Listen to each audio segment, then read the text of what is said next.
So when we think of our lives, we looked at earlier on with relationship with self, how we relate.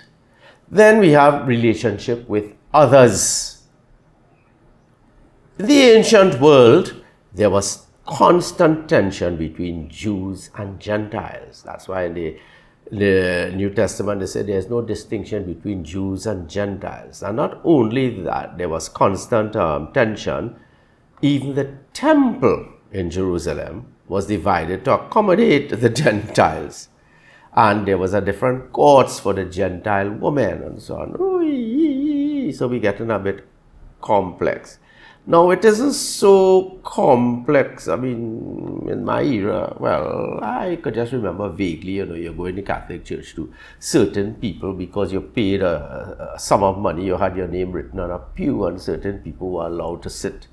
So it isn't so far-fetched when you talk about that kind of discrimination that happened and perhaps continues to happen within the parameters of the church. So the Gentiles could not go beyond the outer court. So imagine you go to church and you can't go further. Stay right there.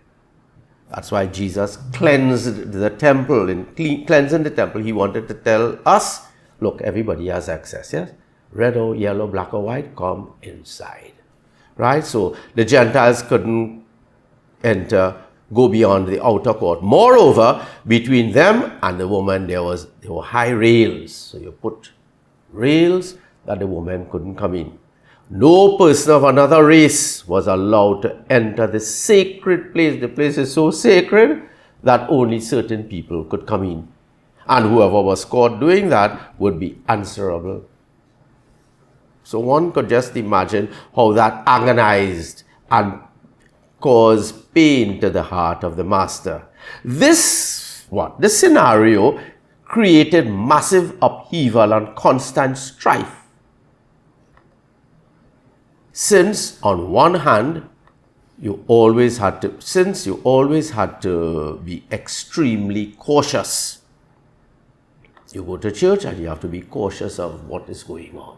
So tomorrow we will talk about this kind of how do you maintain that peace within the temple, within the church, within a place of worship.